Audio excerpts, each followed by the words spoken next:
Hi friends, welcome back to our channel. ಇವತ್ತು ನಾನು ಸಾಯಂಕಾಲದಿಂದ ವ್ಲಾಗ್ನ ಸ್ಟಾರ್ಟ್ ಮಾಡ್ಕೊಂಡಿದ್ದೀನಿ ಫ್ರೆಂಡ್ಸ್. ಹಾಗೆ ಈ ವಿಡಿಯೋ ಪೂರ್ತಿ ನೋಡಿ, ನಿಮ್ಗೆ ಇಷ್ಟ ಆಗುತ್ತೆ. ಸೊ ಇಷ್ಟ ಆದರೆ ಲೈಕ್ ಮಾಡಿ, ಶೇರ್ ಮಾಡಿ, ಸಬ್ಸ್ಕ್ರೈಬ್ ಮಾಡಿ, ಹಾಗೆ ಬೆಲ್ಲೈಕನ್ನ ಒತ್ತಿ ಮುಂದಿನ ನೋಟಿಫಿಕೇಷನ್ ಬರುತ್ತೆ. ಸೊ ಫ್ರೆಂಡ್ಸ್, ಇದು ಅನಂತಪುರ ನಮ್ಮ ಮನೆ ಹತ್ರ ಬಂದು ರಾಮಗೊಂಡಲ್ಲಿ ಐತೆ ಪಕ್ಕದಲ್ಲಿ. ಸೊ ಅಲ್ಲಿ 11 ದೇವರನ್ನ ಮೆರವಣಿಗೆ ಮಾಡ್ತಾಯಿದ್ರು. ನಮ್ಮ ಪಕ್ಕದ ಅಜ್ಜಿ ಪೂಜೆಗೂ ಕೂಡ ಕೊಟ್ಟರು. ಸೊ ಅದೇ ಹಾಗೆ ವಿಡಿಯೋ ತಗೊಂಡೆ.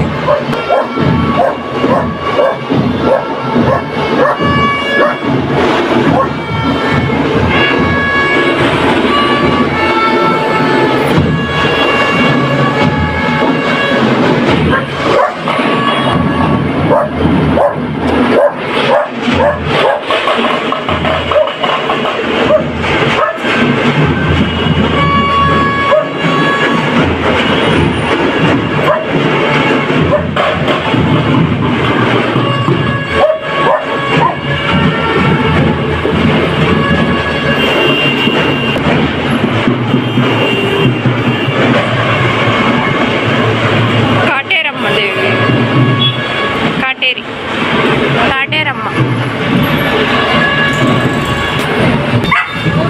ಕರೆದ್ರು ಬರಲಿ. ದೊಡ್ಡಮ್ಮ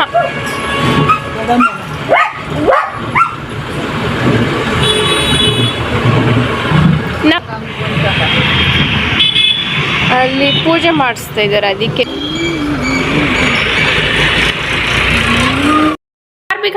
ಕಾರ್ಬಿಗ ಅಲ್ಲೈತೆ ನೋಡಿ ಟಾಮಿ, ಅಲ್ಲಿ ಕಾರ್ಬಿಗ ಎಲ್ಲೈತೆ ಬಾ ಇಲ್ಲಿ. ಸರಿ ಲಕ್ಕಿ, ಬರ್ತೀನಿ ಇರು, ಬಾ. ಸರಿ, ನಾನು ಬರಲಾ, ನೀ ಇಲ್ಲೇರು. ಸರಿ ಬಾಯ್. ಕಾರ್ಬಿಗ ಎಲ್ಲೈತೆ? ಹಾಗೆ ನಮ್ಮ ಮನೇಲಿ ವಾಷಿಂಗ್ ಮಿಷನ್ ಬೇರೆ ಇದ್ದಿಲ್ಲ. ಸೊ ವಾಷಿಂಗ್ ಮಿಷನ್ ಕೂಡ ತಗೊಂಡು ಬಂದ್ವಿ. ನಾನು ಹೋಗಿರಲಿಲ್ಲ ತಗೊಂಡು ಬರೋಕ್ಕೆ. ಅದಕ್ಕೆ ಹೇಗಿದೆ ಏನು ಅಂಥೇಳಿ ಓಪನ್ ಮಾಡ್ತಾ ಇದ್ದೀನಿ. ಅದು ಸ್ವಲ್ಪ ತೆಗಿಯೋಕ್ಕೆ ಸ್ವಲ್ಪ ಕಷ್ಟ ಆಗಿತ್ತು. ಬಿಚ್ತಾ ಇದ್ದೀನಿ ನೋಡಿ. ಇದು ಬಂದು ಸ್ಯಾಮ್ಸಂಗ್ದು 7 kgದಿದೆ ವಾಷಿಂಗ್ ಮಿಷನು. ಸೊ ಇಲ್ಲಿ ಇಟ್ಕೊಳಕ್ಕೆ ಜಾಗ ಇದ್ದಿಲ್ಲ. ಅದಕ್ಕೋಸ್ಕರ ಸುಮಾರು ದಿನದಿಂದ ಬೇಡ ಅಂತ ಹಾಗೆ ಇದ್ದೋಗಿದ್ವಿ. ಕೈಯಲ್ಲೇ ಒಗಿತಾ ಇದ್ದೆ ಬಟ್ಟೆ. ಇನ್ನು ಇವಾಗ ಇಲ್ಲಿ ಅಂಥೇಳಿ ಒಂದು ಚಿಕ್ಕದು ನಮ್ಮ ಕಿಚನ್ಗೆ ಸರಿ ಹೋಗೋ ಥರ ನಾನು ನೋಡಿಬಿಟ್ಟು ತಗೊಂಡು ಬಂದಿದ್ದಾರೆ. ಸೊ ಇದು ಸ್ಯಾಮ್ಸಂಗ್ದು ಕಂಪ್ನಿ ಬಂದು. ಸುಮಾರು ದಿನದಿಂದ ಅನ್ಕೊತಾ ಇದ್ವಿ ತಗೋಬೇಕು ಅಂಥೇಳಿ.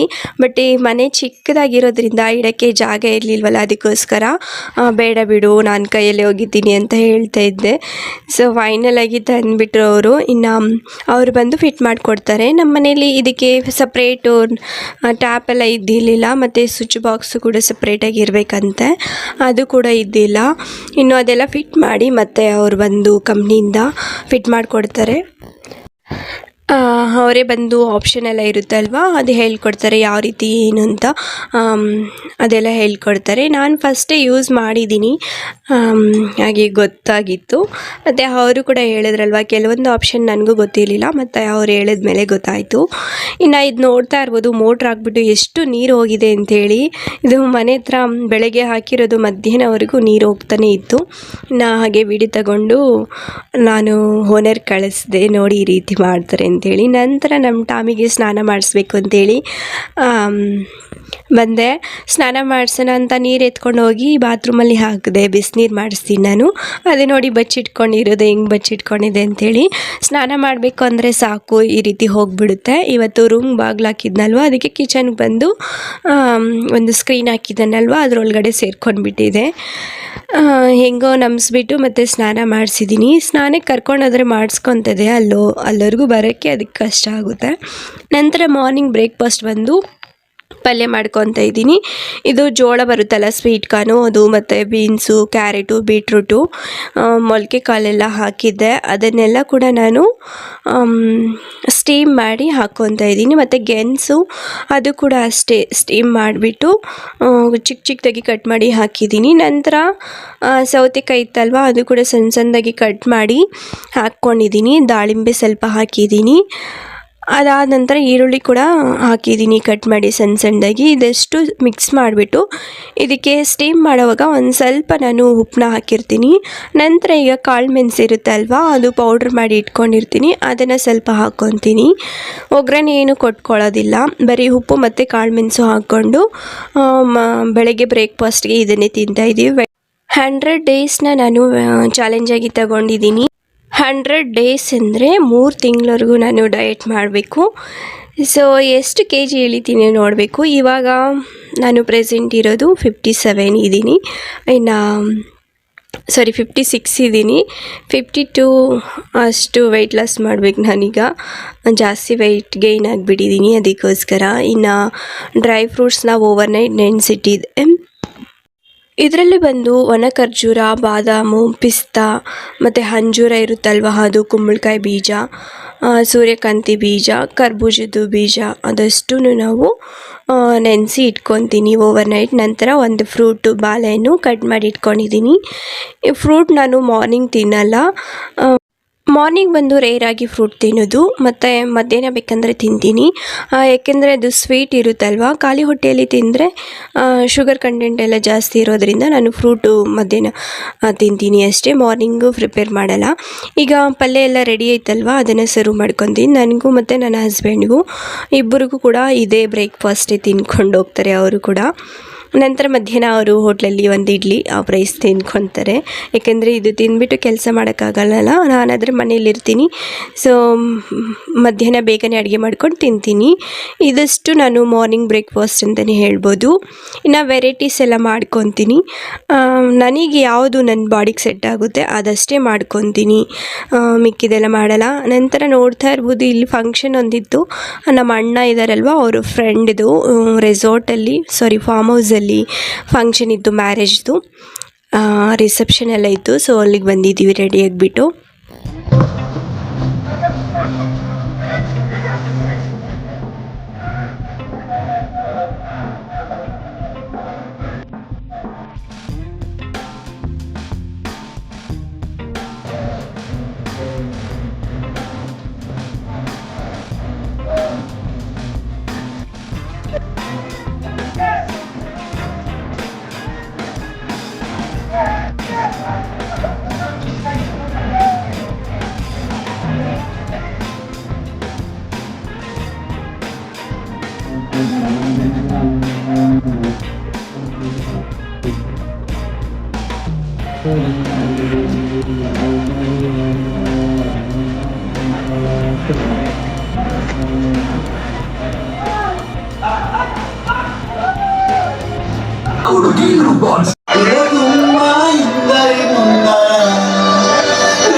ಫಂಕ್ಷನ್ ಎಲ್ಲ ಮುಗಿಸ್ಕೊಂಡು ಬಂದಾದಮೇಲೆ ನೆಕ್ಸ್ಟ್ ಡೇ ಇದು ಮಧ್ಯಾಹ್ನಕ್ಕೆ ಅಡುಗೆ ಬಂದು ನಾನು ಕುರಿ ತಲೆ ಬರುತ್ತಲ್ವ ಅದು ಸಾಂಬಾರು ಮತ್ತು ಮುದ್ದೆ ಮಾಡ್ಕೊಂಡಿದ್ದೀನಿ.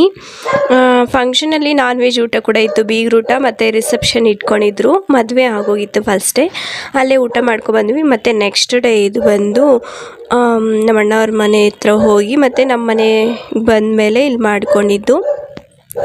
ಇದಷ್ಟು ನನ್ನ ಮಧ್ಯಾಹ್ನದ ಲಂಚ್ ಅಂತಲೇ ಹೇಳ್ಬೋದು. ನಾನು ಹೆವಿ ಮಸಾಲೆ ಎಲ್ಲ ಹಾಕ್ಕೊಂಡಿಲ್ಲ, ಸಿಂಪಲಾಗಿ ಮಾಡ್ಕೊಂಡಿದ್ದೀನಿ. ಏಕೆಂದರೆ ಜಾಸ್ತಿ ಮಸಾಲೆ ಹಾಕೋದ್ರಿಂದ ಗ್ಯಾಸ್ಟ್ರಿಕ್ ಪ್ರಾಬ್ಲಮ್ ಇದೆ ನನಗೆ, ಅದಕ್ಕೋಸ್ಕರ ಗ್ಯಾಸ್ಟ್ರಿಕ್ ಆಗಿಬಿಡುತ್ತೆ ಅಂತೇಳಿ ಸಿಂಪಲಾಗಿ ಮಾಡ್ಕೊಂಡಿದ್ದೀನಿ. ನಂತರ ಇನ್ನು ಸಾಯಂಕಾಲಕ್ಕೆ ಚಿಕನ್ ಬಿರಿಯಾನಿ ಕೂಡ ಮಾಡ್ಕೊಂಡಿದ್ವಿ. ಈ ನಡುವೆ ಜಾಸ್ತಿ ನಾನ್ ವೆಜ್ ಆಗಿಬಿಟ್ಟಿದೆ. ಫ್ರೆಂಡ್ಸ್, ಈ ವಿಡಿಯೋ ಇಷ್ಟ ಆಗಿದೆ ಅನ್ಕೊತಿದ್ದೀನಿ. ಇಷ್ಟ ಆದರೆ ಪ್ಲೀಸ್ ಲೈಕ್ ಮಾಡಿ, ಶೇರ್ ಮಾಡಿ, ಸಬ್ಸ್ಕ್ರೈಬ್ ಮಾಡಿ, ಹಾಗೆ ಬೆಲ್ಲೈಕನ್ನ ಒತ್ತಿ. ನನ್ನ ಮುಂದಿನ ನೋಟಿಫಿಕೇಷನ್ ನಿಮಗೆ ಬರುತ್ತೆ. ಸೊ ಯಾರೆಲ್ಲ ಸಬ್ಸ್ಕ್ರೈಬ್ ಮಾಡ್ಕೊಂಡಿರೋ ನೋಡ್ತಾ ಇದ್ದೀರೋ ಅವರೆಲ್ಲ ಸಬ್ಸ್ಕ್ರೈಬ್ ಮಾಡ್ಕೊಳ್ಳಿ. ಮುಂದಿನ ವಿಡಿಯೋದಲ್ಲಿ ಸಿಗೋಣ. ಬಾಯ್ ಬಾಯ್.